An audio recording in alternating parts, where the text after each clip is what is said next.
show on the road. I never really know when to come in on that.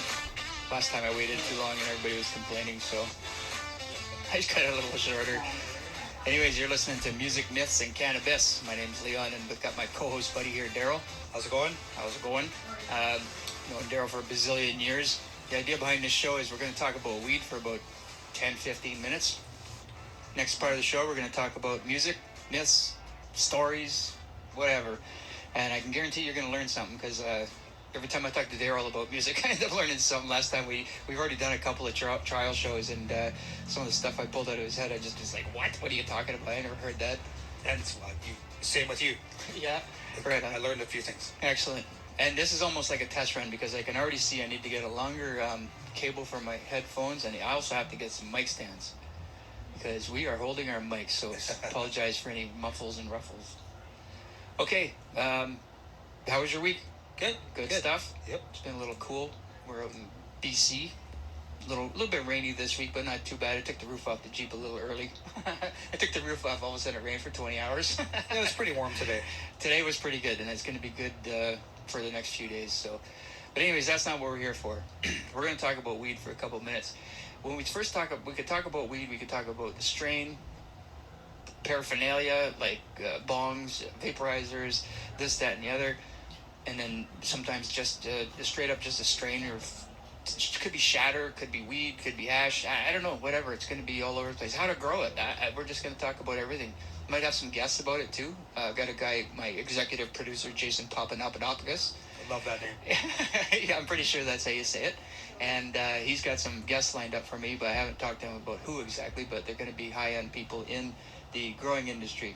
I myself am in the cannabis industry, and I know you've got a lot of experience in the growing, definitely in the smoking. Definitely in the smoking. Some in the growing. Some in the growing, definitely in the smoking. Well, now it's legal in Canada. You going to have any plants? I haven't yet. You haven't done it since it's become legal? I have not. Right on. I have. I threw a couple out last year. Had it actually pretty amazing. It's more of a time thing for me. Yeah, I hear you there. Totally.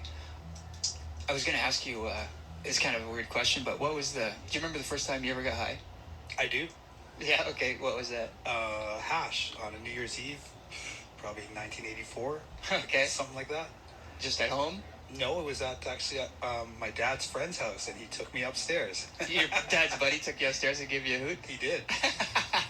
And knowing your parents, he probably knew and didn't care. He probably did. Yeah, right on. I remember my first time. I tried it a couple times, but I never got anything off of it. And it was kind of a funny story. My brother had moved out. I don't think you ever met... No, you wouldn't have ever met my brother. No. Anyways, he was living at the house, and he was like way into smoking weed. This is back when it was extremely illegal. His hiding spot was on top of the water tank, and we had a 72-foot single wide trailer, and he hid it on this water tank, but he'd moved out. A couple months goes by or whatever. Of course, the water tank breaks. I'm the only kid living at the house. My dad finds it. He thinks it's mine. So he gets it, and he's going to give me the speech, and we're in the living room. He's going, I found this, and, this is not good, and, tell me the truth about this. And I'm like, I never seen it. I don't know anything about it. It's not mine. And all of a sudden, somebody knocks on the door, and it's my parents' friends. So they don't want my parents' friends to see this thing, right? This bag of weed sitting on the coffee table. So they go, get rid of that. So I take it and I stick it in my pocket, and then they kind of escort the friends into the kitchen. And then I kind of, I walk past, I go into the bathroom, and I fucking quickly rolled up a doobie. I even threw in some dirt just in case my dad could see that there was one doobie missing out of his 8. Yeah. And then, so I was like, okay, I'm going to my friend's house. Hadn't been high before. My parents basically handed me this on a silver platter, which they would hate. And I remember the second I smoked it on my way to my buddy's house, and I was walking on this wooden sidewalk, and the second that I stepped onto that cement, I could just feel it. I tried it a few times before, but I just never felt the feeling. If you could only get that buzz again. That never happens. I've actually stopped for a couple of days or every once in a while just to see if I can get that buzz back again. However, I will say this, something? I did end up getting COVID, and after I got COVID, it takes a lot less weed for me to actually get high. Oh, really? Interesting. Yeah, it was.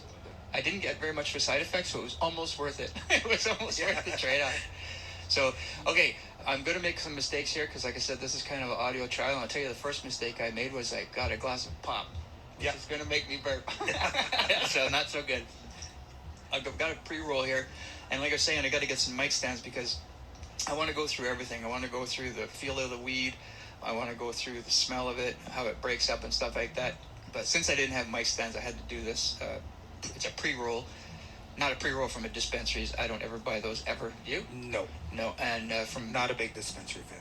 I have to say, most of the shit I've gotten from dispensaries, it either tastes the same, like it's just kind of this monotone flavor. That could be partly the grower's fault, but it could also be with the regulations that Canada has on the LPs, licensed producers, because they're restricted on what they can and can't do and feed the plants and what they can't use for, say, pest control or whatever. Whereas the street guy, he can do whatever he wants. And Yeah. So that is one thing. What kind of papers do you prefer? Zigzag guy. Zigzag, regular, just old Just school? the regular whites. I gotcha. I used to use the regular old zigzags, and I still do, I guess, on occasion, but I've gone to the cones. You use those much? I have a little bit. I like them. I didn't like them at first, but I do like them now. Get the weed kind of powdered up, and then you pack it in there. But the only complaint I have is I find that there's a lot of run on the side. You get a lot of canoeing, as some people would call it, and I can't stand that. And then there's the flavored papers that I'm not a fan of. No. And you know something stupid about that is that even if you have a flavored paper, excuse me, it doesn't flavor the weed or anything. It's just on your lips, that little bit. So, exactly. So why even bother flavoring the whole paper? And the paper, It's a way to sell stuff. I guess so. And I also find the paper is like actually made out of paper, whereas the zigzags, I think It's a lot thicker. Yeah, and it burns different. Yeah. It's almost like a newspaper. Yeah, no, I get it, yeah. A thin newspaper, but the regular papers, I think it's rice paper is what it is. But what I got here right now is a sample I got from Jason Papadopoulos, and it is Mac 1. Nice buds, nice tight buds, sticky, lots of trichomes, you can totally see that.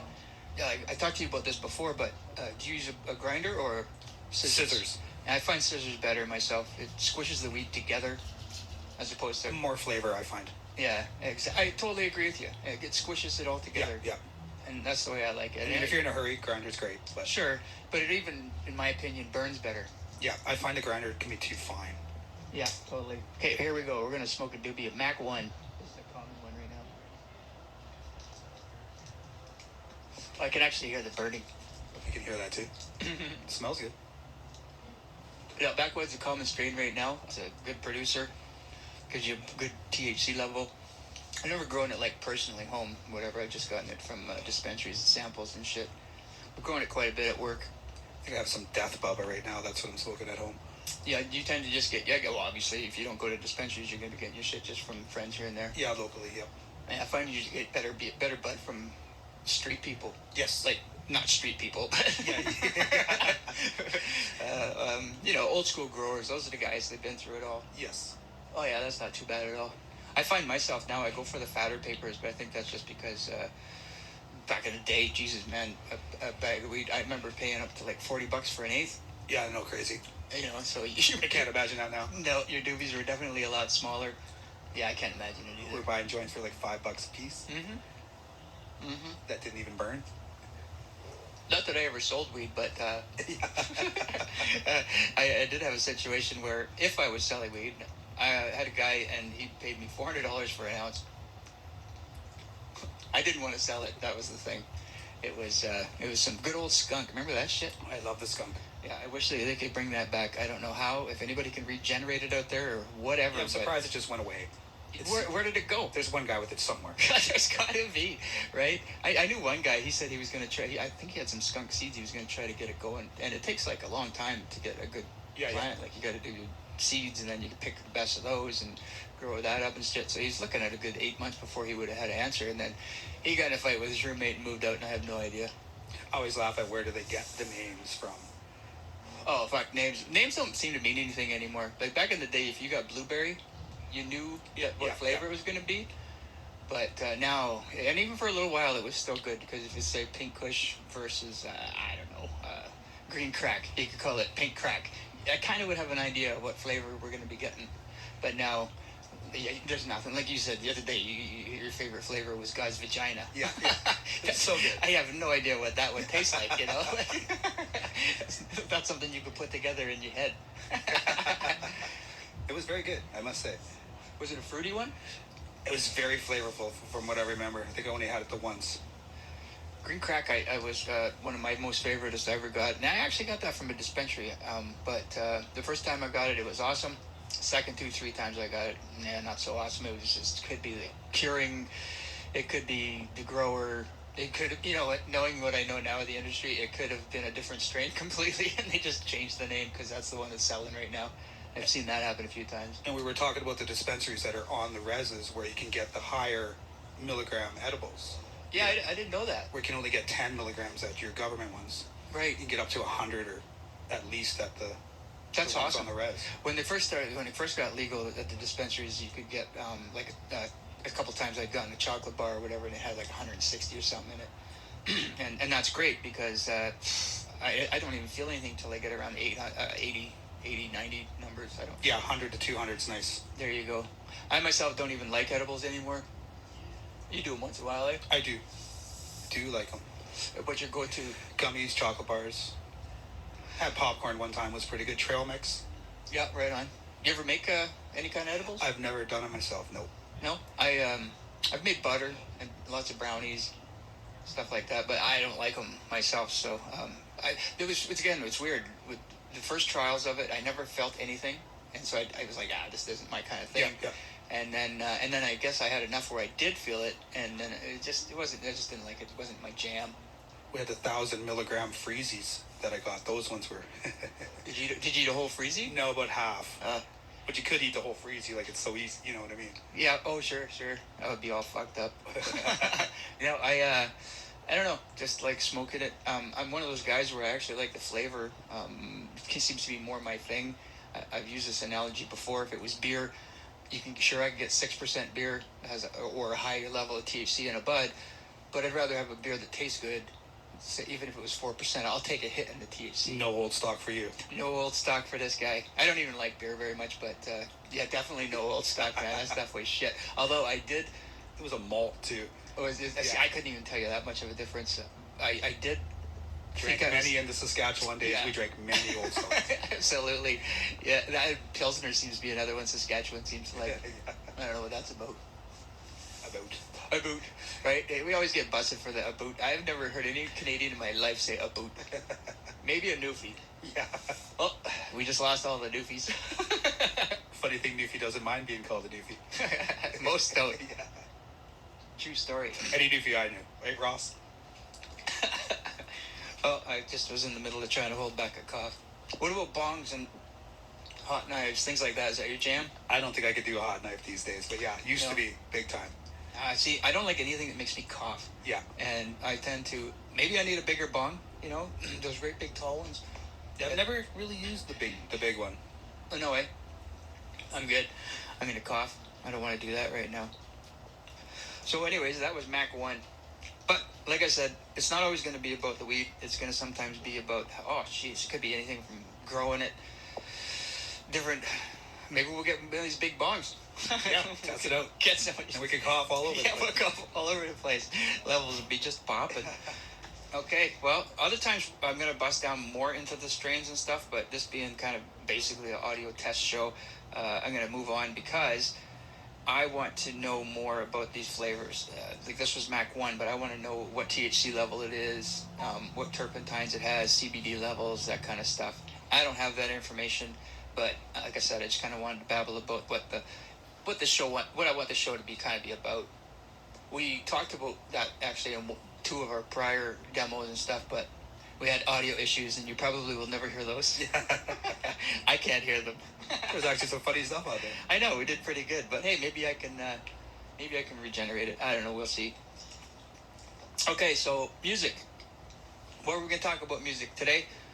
The idea that this whole thing came to me about was, that Phil Collins songs, I Can Feel It in the Air. I know you already know. I mean, everybody knows this one, but just a quick rundown is Phil Collins had sent a ticket to some guy he knew when he was a kid, and he saw that guy not help somebody who was drowning.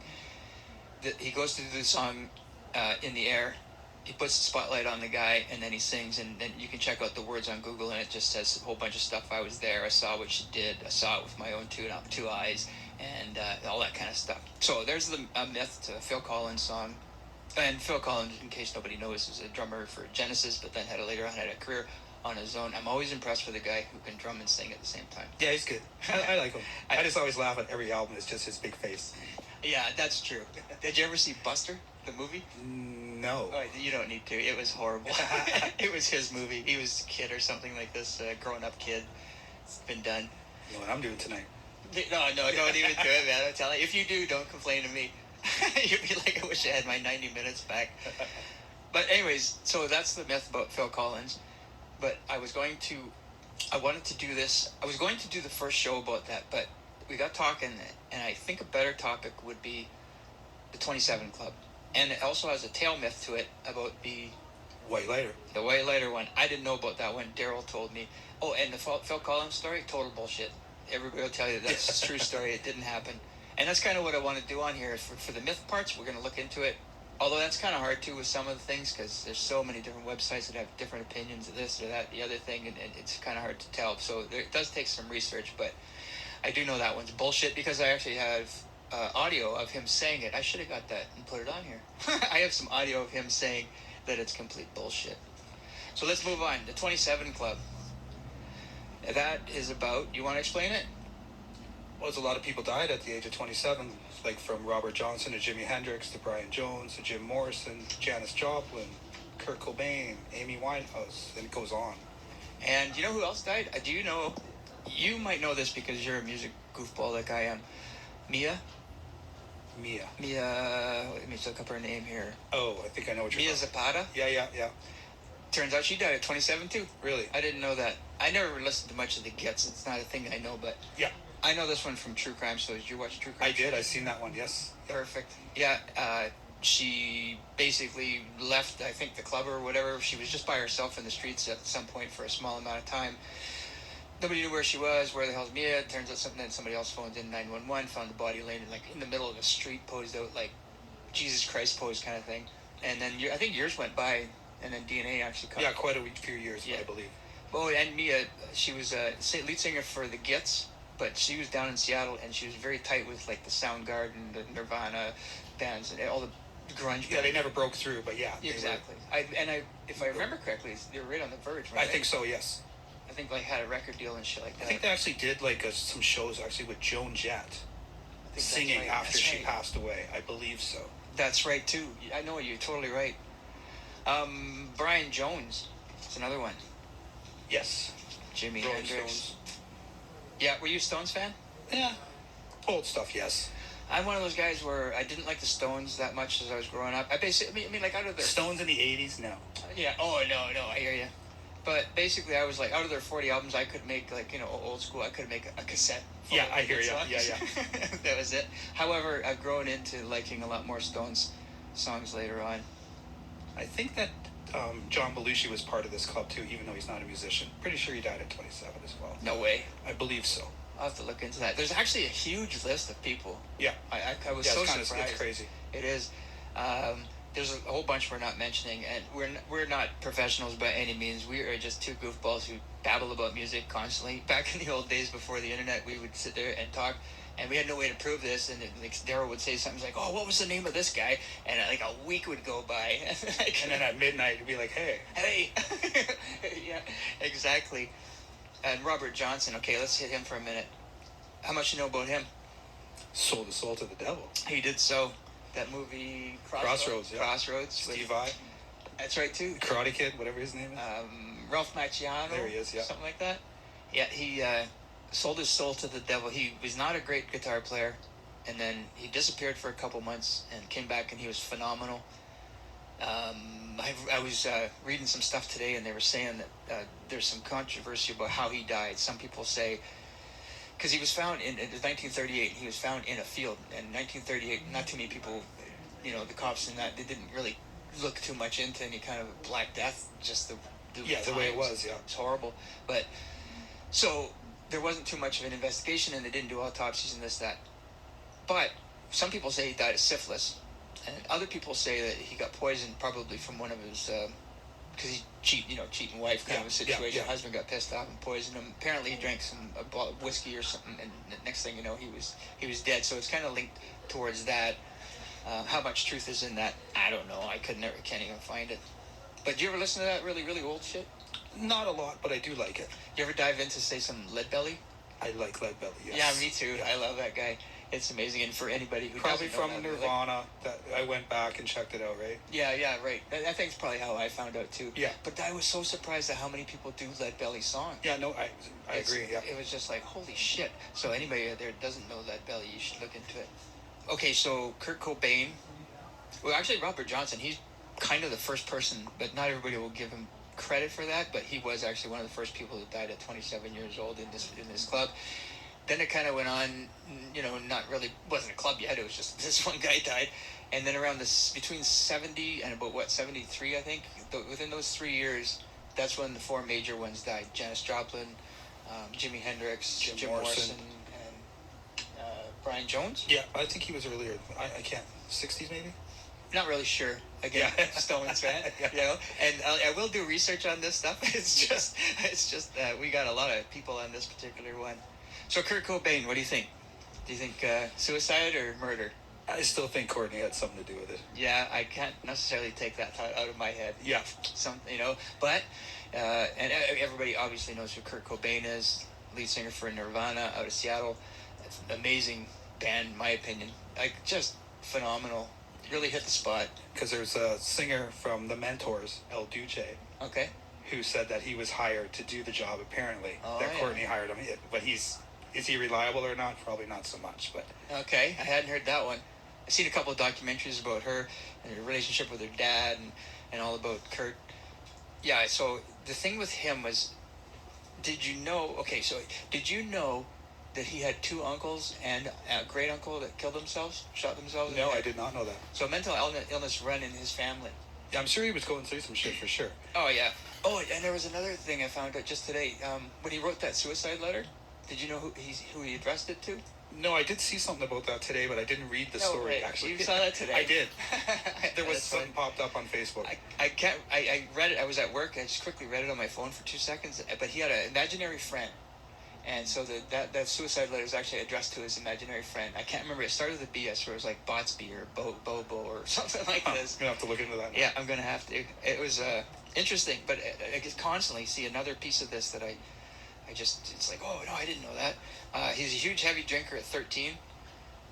He came across a kid hanging by his neck on a bridge in Seattle too when he was young, like 13, 14 or something. He just came across him, and when he died, his mom said, I can't don't quote me, but said something like, "Oh, there he's gone and joined that club. I told him not to join that club." And a lot of people link it back to this 27 club, but apparently the truth of the matter is what she was talking about was the club of his uncles. Oh, yeah. Shooting Okay, that makes themselves. sense, yeah.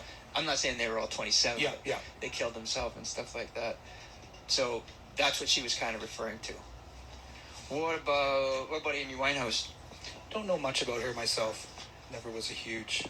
No? I mean, I respect what she did, but I wasn't a huge fan. I was a huge fan. I was a huge fan. I love that old Beehive. Not you can't just take anybody and put a Beehive on. I'm saying it looks great, but I like that whole.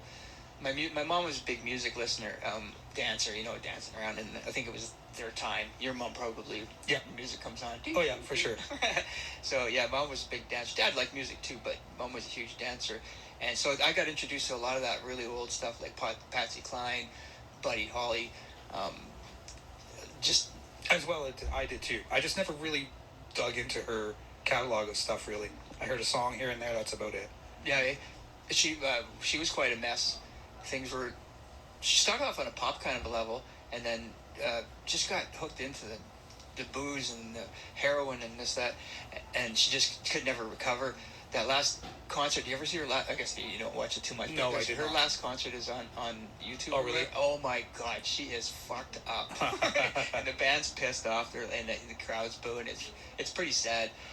And then what she did was she was in her hotel room. She was up, at least the bodyguard had seen her around 2 o'clock in the morning or something, watching TV. And to me, I'm a night guy, so that's not crazy late. You're a night guy? Yeah, I can be. I can't stand just daytime. It's not my jam. But she was in the hotel room. He saw her around 2 o'clock, watched TV, didn't think much of it, and then 3 o'clock in the afternoon, he hadn't heard from her, so he knocks on the door, didn't hear from her much, so he went in, and there she was dead. They figure that a lot of it was alcohol, but she was also bulimic, which can bring down your immune system to a degree. And next thing you know, next time you know, you're dead. So that was 2011 when she died. So you weren't too much of a Stones fan. What about Hendrix fan? Hendrix fan, yeah, for sure. Yeah, I enjoyed the Hendrix. He didn't have that much music actually when you look No, back. not really. He only had 3 albums. Yeah, I believe so. I think it was. And then, but his rendition he did in Woodstock, that was pretty phenomenal. Yeah, yeah. Like amazing guitarist. But I never really got into it, but I can recognize it and I appreciate it. Like as far as yeah, he's influenced so many people, right? So. Oh yeah, absolutely. What about Janis Joplin? Did you listen to much of that? No, I can't say I do. I do like her, but yeah, I'd say out of this club, probably Jim Morrison would be my thing. Yeah. I like the Doors a lot. Okay. Well, tell me, how did Jim die? How did Jim die? There's some controversy behind that too. There so is. It seems like there's controversy behind all these 27. Every single one of them. So, I know he was found dead in the bathtub, and then did he have a heart attack? Did he get poisoned? I think, or I can't remember exactly. I think I've heard them all. And then there's the heroin because he was trying to shake the booze. Yeah. He was a harsh alcoholic. He went over. Did you know that? But when he was a kid, he had basically disappeared from his family's life, and then I think it was his brother brought home this album, going, "Hey, check out this music or whatever." And it was his brother, like his own brother, who had run away.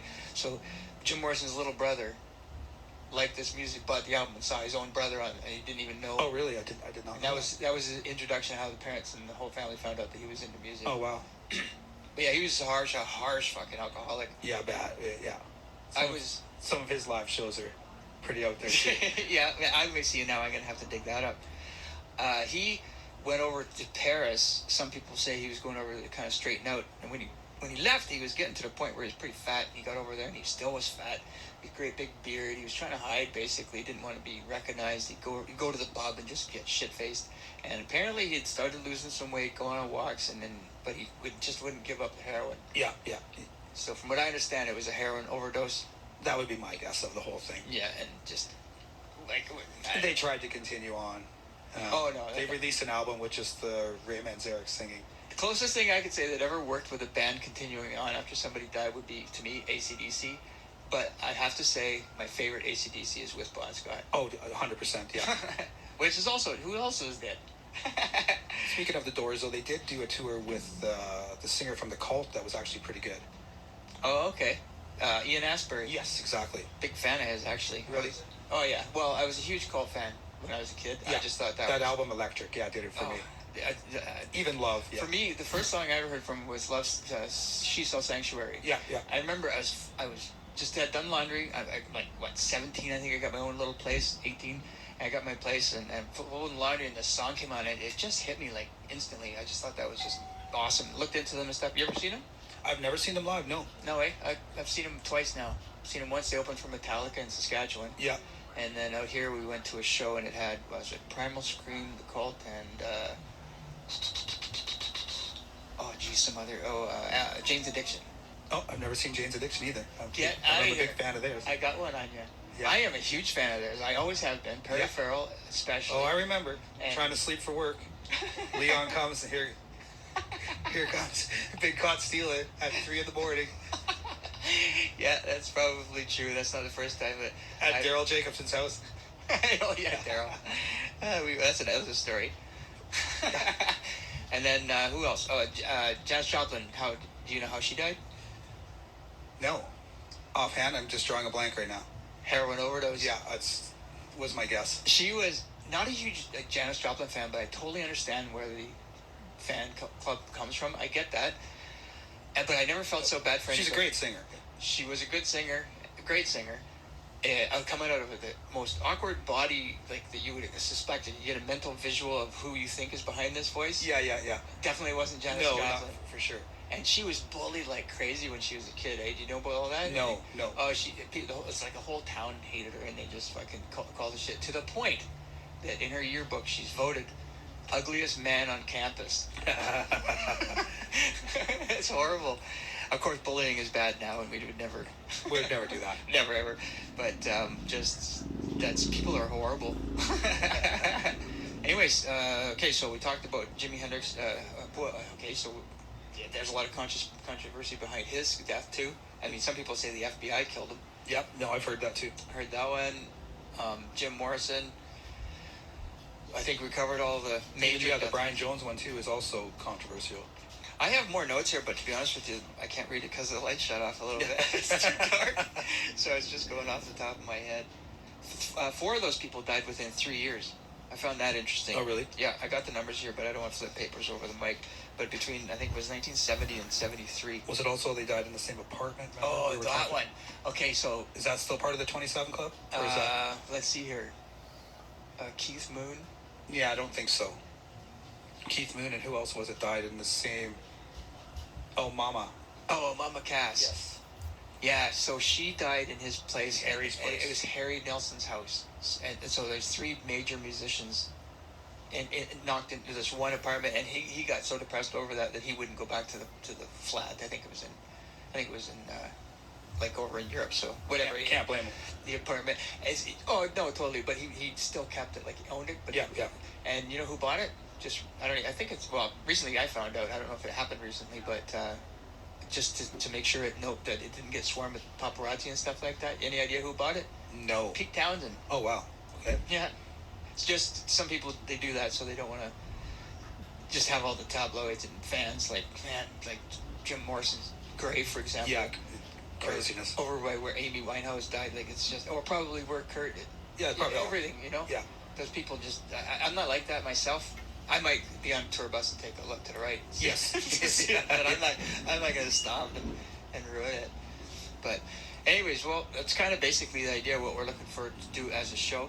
Talk about weed at first and then some type of topic. The music could be all over the place. It could be about a myth, a story, mystery. Oh, we didn't talk about the white lighter. Oh, yeah.